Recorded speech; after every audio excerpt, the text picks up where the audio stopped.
자, 그런가 하면 이원석 검찰총장이 본인의 임기 내에 이 김건희 여사 수사와 이재명 대표와 관련된 수사를 매듭짓겠다 이렇게 밝힌 것으로 보도되고 있습니다. 함께 보시죠. 올해 9월에 이제 검찰총장 임기 만료인데 그 전까지 김건희 여사와 민주당 이재명 대표 관련 사건 주요 수사 매듭짓겠다라고 측근들에게 밝힌 것으로 보도되고 있습니다. 김건희 여사의 명품백 의혹, 이재명 대표 대북 송금 의혹 등에 대한 수사 의지다 이렇게 풀이되고 있습니다. 자, 검찰 출신의 김관삼 변호사님, 이 대표가 여러 가지 혐의와 관련해서 기소가 됐고 재판에 넘겨져서 재판을 받고 있는 사안이 많고 그런가 하면 아직 기소가 안 된 사건들이 있어요. 이화영 전 부지사 관련 사건, 대북 송금 관련 사건.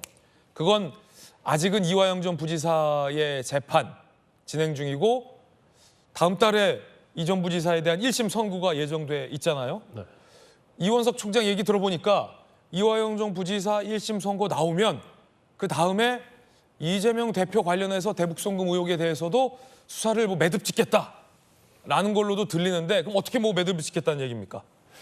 일단 이제 9월에 임기가 만료가 되잖아요. 근데 이제 본인 입장에서는 이 사건 자체를 더 뒤로 가지 않겠다는 이제 취지도 있고요. 그러면 수사는 다 해놨다 이런 얘기인가요? 대북 송금이 거의 마무리됐을 거예요. 근데 더 이상 조사할 게 없을 것이고. 아니, 이 대표 관련해서도? 그렇죠. 마찬가지죠. 단지 이제 마무리가 다 됐는데 이제 최고의 어떤 정점이라고 할 수 있는 이 대표를 조사하지 않고는 이 사건은 마무리될 수 없는 거 아닙니까? 그러면 결과적으로 이제 6월 7일 날 이화영 전 부지사에 대한 이제 선고가 있거든요. 그럼 선고의 어떤 판결문이랄지 또 재판 과정에서 나온 여러 가지 많은 증거들이 있을 거예요. 네. 그러면 기존에 수사했던 거에다가 재판 과정에서 드러났던 증거를 취합해서 아마 이재명 대표를 소환할 거예요. 또 대북 송금 말고도 이제 법카도 있잖아요.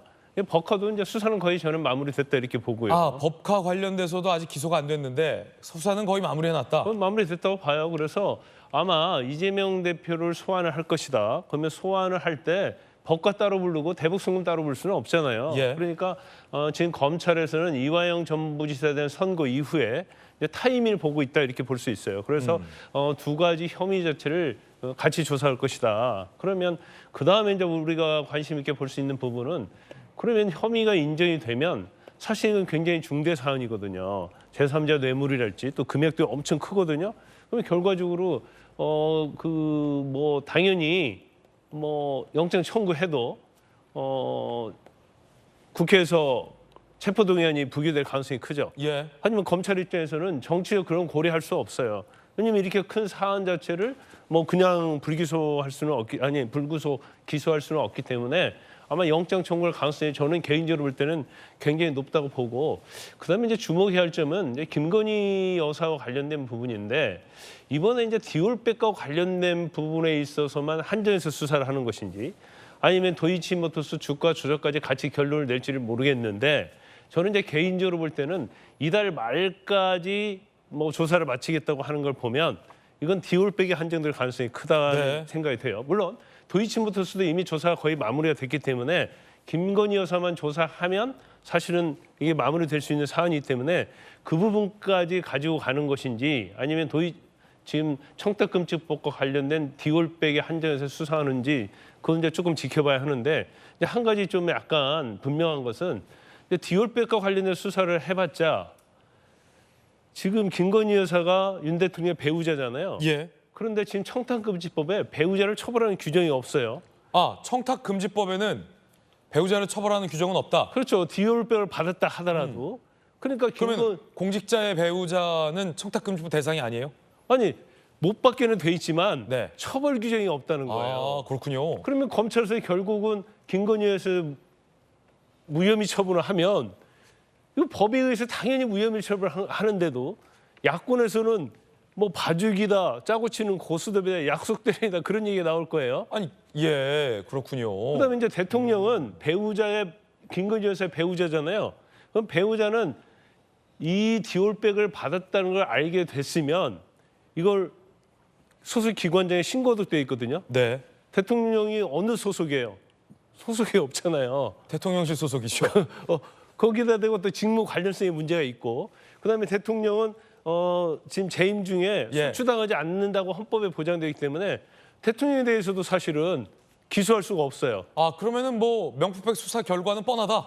정해져 있죠. 정해져 있다. 그렇지만 이렇게 정해진 네. 결과를 냈을 때 이건 법적으로는 뭐 100% 당연한 결과지만 국민이랄지 야권의 입장에서는 아니 실컷 조사했는데 대통령도 처벌받지 않고 배우자도 처벌받지 않아? 그럼 이제 여기에 대해서 또 여러 가지 많은 공격이 있을 수 있고 논란이 있을 수 있다는 게 그게 대통령실 입장에서랄지 검찰의 입장, 여권의 입장에서 보면 굉장히 좀 약간 좀 머리가 아프죠. 네. 하지만 법적으로는 그렇다. 네. 청탁금지법이라는 게 법적으로는 그렇다. 자, 김 여사 명품백 수사의 어떤 관건, 쟁점은 뭘까요?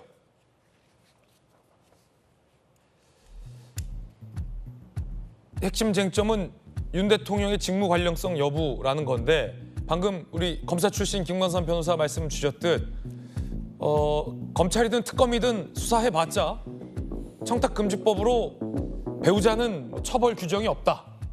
김건희 여사는 처벌 안 된다. 부적절하지만 처벌은 안 된다. 그렇다면 검찰 수사든 특검이든 이게 뭐 윤 대통령과의 어떤 직무 관련성 여부에 따라서 앞으로 향후 논란이 좀 있을 거라는데 자, 지금 야당에서는 뭐 특검 얘기도 하고 있잖아요. 어차피 여사는 뭐 처벌 규정이 없다는데 그러면 야당에서 어떤 보고 있는 건 어떤 거예요? 대통령의 어떤 직무 관련성이 이 명품백 수사와 연관이 있다? 이렇게 보시는 겁니까? 그렇죠. 그런 부분까지 어떻게 수사가 되느냐를 좀 봐야겠다는 거죠. 왜냐하면 직무 관련성이라는 것은 명품백을 전달함에 있어서 인사와 관련되거나 뭐 여러 가지 얘기들을 주고받았다는 진술이 있습니다. 최재형 목사 측에 있고 그 고발한 서울의 소리에도 그런 내용의 진술을 하고 있어서 그 직무 관련성 여부에 대해서 일단 수사가 어느 정도 이루어지느냐. 근데 뭐 청탁금지법 배우자 처벌에 대한 조항은 없는 것은 맞습니다. 그런데 또 말씀하신 대로 대통령이 이것을 아셨다고 하면 즉시 신고할 의무가 있습니다. 뭐 기관장에게 신고해야 되기 때문에 본인이 이제 기관의 장이어서 이 부분에 대한 법리적 논쟁은 있지만 해야 된다고 보는 게 일반적 시각입니다. 그러면 대통령께서 언제 어떤 경위를 통해서 어떻게 알았느냐 이 부분에 대한 수사가 어떻게 진행될지까지 지켜봐야 된다는 겁니다. 그러니까 뭐 대통령을 소환하기는 쉽지는 않겠지만 뭐 이 서면 조사라든가 이런 걸 통해서 경위 확인은 필요하다는 것이고 김건희 여사에 대해서도 법리가 그러니 대략 형식적 조사만 마치고 불기소하는 방향의 어떤 이 모양만 갖추는 수사가 된다고 하면 이후에 이 특검이나 이런 걸 통해서 수사가 제대로 이루어지지 않은 부분에 대해서 확인할 필요성은 제기될 수밖에 없다는 거고요. 또 관건은 왜 명품백에 한정해서 이것을 이 임기 내에 끝나겠다고 하느냐. 그러니까 그 얘기 나온 다음에 여론에서 또 여러 가지 비판이 제기되니까 주가 조작 문제까지도 이제 언급은 하긴 했는데 최초부터 이원석 총장이 지금 지시한 신속한 수사의 내용에 김건희 여사와 관련된 제기된 주가 조작 문제라든가 서울 양평 고속도로 문제라든가 이 고발 사건이 다 포함되나 여부까지 좀 봐야 됩니다. 네. 그러니까 정말 이원석 총장이 김건희 여사 관련된 문제를 철저하게 수사해서 결론을 짓겠다는 건지 아니면 특검 전국을 모면하고 빨리 사안을 종결하기 위해서 이런 모양새를 취하는 것인지에 대해서는 수사 과정을 보면 압니다. 명품백 수사만 해놓고 불기소 처분하고 봐라. 법리적으로 아무 문제 없다. 이렇게 결론을 낸다고 하면 여론의 역풍일 수밖에 없죠. 그렇군요. 김광삼 변호사님. 네. 뭐 법리적으로 이 대통령과의 어떤 업무 연관성에 따라서 좀 상황은 다를 수 있다라고 야당은 보고 있는 것 같고 그렇기 때문에 검찰도 못 믿겠고 명품백 특검하자라는 주장도 야권에서 나오고 있는 것 같은데 그 특검이든 검찰이든 수사를 해서 거기는 수사 대상이 됩니까? 예를 들어 그 명품백을 건넨 최 목사라는 분이 이른바 함정, 정치적인 함정을 판 거잖아요. 그것 또한 논란인데 과연 이 정치적인 굉장히 불순한 목적으로 의도적으로 접근을 해서 그걸 또 몰카로 촬영을 하고 또 그걸 갖고 보도를 한 쪽의 백이 과연 어떤 업무와 관련된 직무 관련성, 대통령과의 어떤 직무 관련성 이게 뭐가 있을까요? 대통령의 직무 관련성? 아니 이게 사실은 이제 그 특검을 하고 뭘 해도 결론은 뻔해요. 나올 건 없어요. 그런데 사실 이재명 대표 민주당이 이제 총선 전에 디올백을 특검하려고 그랬잖아요. 예. 그걸 가지고 사실은 총선을 치르려고 한 거예요. 그래서 그러면 무조건 이길 수 있다는 생각을 한 거죠. 그런데 디올백을 수사해봤자 아까 말씀드린 대로 나올 수가 없는데 제가 이제 너무 법적으로 어려워서 아까 생략을 했어요. 이제 두 가지 쪽으로 약간 짚어야 할 대목이 있는데 이제 첫 번째는 뭐냐면 자 직무관련성을 뭘 줬잖아요. 근데 주는 게 의도가 뭔가 직무관련성에 의해서 고의를 가지고 준 거냐 그게 아니잖아요. 예. 뭔가 몰카 설치하고요. 미리 이걸 딱 짜고 치는 고스톱처럼 해놓고 본론에 함정에 빠뜨리려고. 빨아들여서 했는데 과연 이걸 청탁으로 볼 수 있느냐? 예. 청탁금지법 위반을 볼 수 있느냐? 이건 무언가 청탁이 아니니까. 그렇죠. 실질적으로는 청탁법에서 금지하고 있는 내용의 요건에 맞지 않아요. 네. 왜냐하면 우리가 병원에서 이래갖고 뭐 병실 예약하는데도 뭐 돈을 주는데 병실 예약할 생각은 전혀 없어요. 네. 그러면서 저 의사를 잡아놓을 생각으로 돈을 줬어요. 네.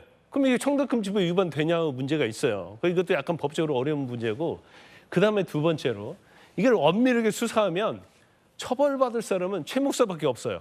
그러면은 민주당이 주장하는 특검이나 검찰 수사 영역에 그 최 목사가 뭐 배후에 누가 있든지 네. 간에 이 몰카와 어떤 불순한 의도를 갖고 접근했다. 요것도 수사의 영역에 들어가요? 당연히 들어가는데 여기도 처벌 여지가 예. 있어요?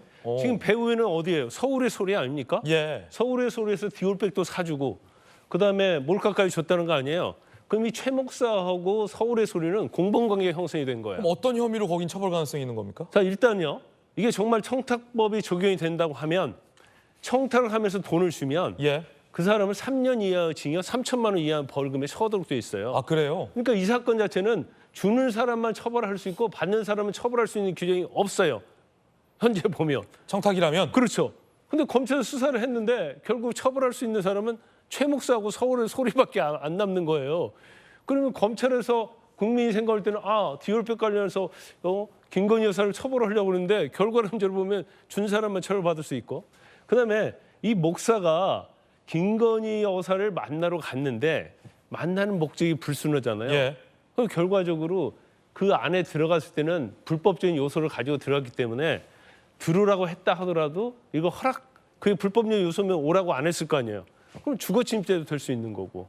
여러 가지 죄가 오히려 최 목사에는 적용이 될 예. 가능성이 크다 이렇게 볼 수 있어요. 한겨레 신문 1면에서도 법조계에선 김 여사의 형사처벌을 낮게 본다라는 자막 보도하고 있습니다. 읽으니까 빼네요. 다시 한번 혹시 띄워줄 수 있어요? 자, 방금 한겨레 신문. 감사합니다. 청탁금지법 배우자 처벌 규정 없어. 한겨레 1면 법조계 김 여사 형사처벌 낮게 봐.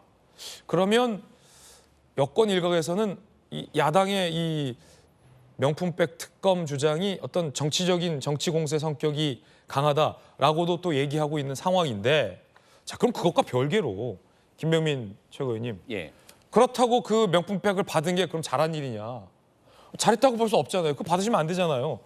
근데 영부인의 입장 표명도 없었고 대통령께서 지난번 아주 짧게 언급하고 넘어간 정도 그러면 수사도 속도를 내고 있는 만큼 내일 모레 기자회견에서 뭔가 대통령의 좀 전향적인 얘기가 나와야겠군요. 그래서 앞서 말씀드렸던 것처럼 법리적인 문제를 차치하고서라도 국민들께서 보고 있는 국민적 시선에 맞춰서 답변할 필요가 있습니다. 예를 들어 어느 정도 답변이 좀 나와야 될까요? 국민들 보시기에는 지난번에 박절이라는 표현보다는 훨씬 더 전향적으로 사실은 국민들 마음을 울릴 수 있을 정도의 부적절한 상황에 대한 이 낮추는 모습이 필요하지 않겠습니까? 그러니까 도덕적인 문제에 대한 접근 더하기 덧붙여서 이 문제를 이제 수사를 하게 되면 그동안 네. 간단한 수사를 왜 그러면 수사하지 않았는가에 대한 검찰을 향한 문제 제기도 있을 수 있거든요. 예. 그러니까 앞서 제가 얘기 드렸던 공정과 상식이라고 하는 측면에서 윤석열 대통령을 지지했던 많은 국민들은 네 편 내 편 가리지 않고 엄정한 법의 잣대로 수사할 수 있는 그런 추상 같은 잣대를 굉장히 중시하고 높게 평가했다고 생각을 합니다. 근데 이제 법조인 출신으로 법의 잣대를 누구보다 잘 알고 있는 대통령이 보기에는 이거 청탁금지법의 대상도 안 되는 걸 갖고 정치적으로 나를 올가매는 것 아니냐라고 생각했을지언정 국민들께는 그런 내용들과 달리 더 적극적인 설명과 그리고 자세 낮춤 더 나아가서 필요한 일이 있다면 언제든지 수사받겠다고 하는 입장 표명이 중요하다 생각하고 이것으로 끝나는 것이 아니라 애당초 민주당이 처음 제기했던 건 도이치모터스 특검을 먼저 주장하고 여기에 명품백 문제를 슬며시 얹은 거거든요. 네. 이건 분명히 정치적 행위를 규정합니다. 하지만 그 도이치모터스 특검에 관련돼서도 이미 다 지나간 일이고 검찰총장 시절에 엄청나게 당시 검찰에서 이 문제를 털었던 내용이다 이렇게 얘기를 했던 상황이라면 여기에 대해서도 뭔가 전향적으로 그 이후에는 어떻게 나갈 건지에 대한 입장 표명들까지 아마 대통령에 주어진 고민들이 많을 거라고 봅니다. 법조계에서도 대통령과의 업무 연관성은 직무 연관성을 굉장히 낮게 본다. 그렇다면 대통령은 애초에 어떤 처벌 가능성 자체가 좀 적다. 처벌의 대상이 아니다. 다만 영부인이 도의적으로는 굉장히 부적절할 수 있는 명품백을 수수했지만 청탁금지법상 이 배우자를 처벌할 수 있는 규정은 없다. 상당히 흥미로운 대목이군요.